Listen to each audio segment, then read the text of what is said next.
This topic idea was given to me by my brother. It was the night before my speech was due, and I asked him what I should write a persuasive speech on. As a joke, he looked at me and said, "How about procrastination?" It was the perfect topic. I have noticed that lately I have a major procrastination problem. Today I will tell you the reasons why people procrastinate, how it takes more effort to procrastinate, and I will give you tips on how to avoid procrastinating. People procrastinate for many reasons. The number one reason that people procrastinate is because of distractions. A distraction can be anything from a computer, a cell phone, friends in the other room, anything.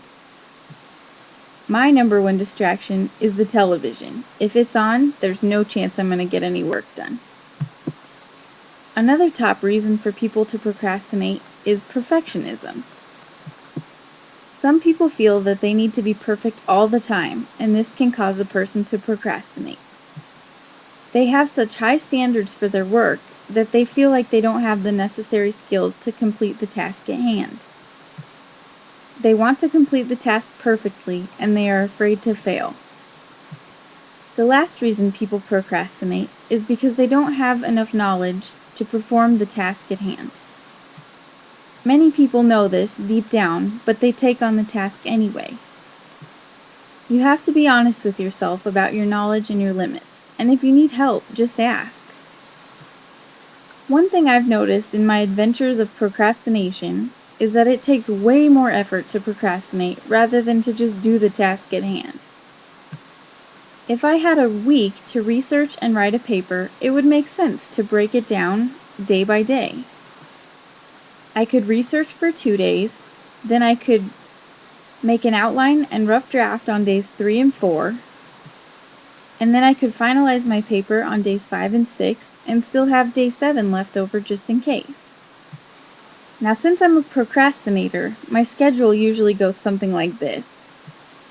Days 1 through 5, I think, oh, I'll just do it tomorrow. I still have time. Day 6, I think, man, I should really start on that paper.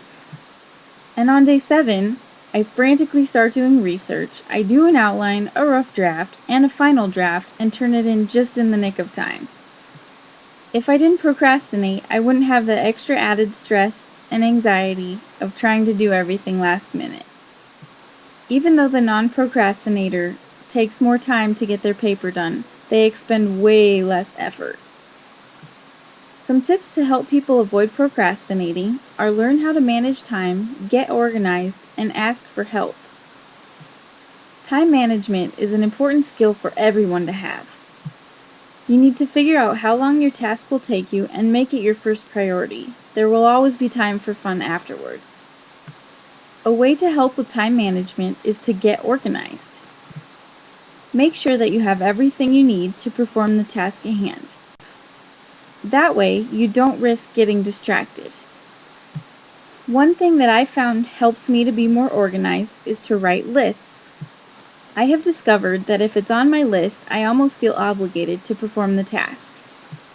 When I cross it off the list, I feel a great sense of accomplishment.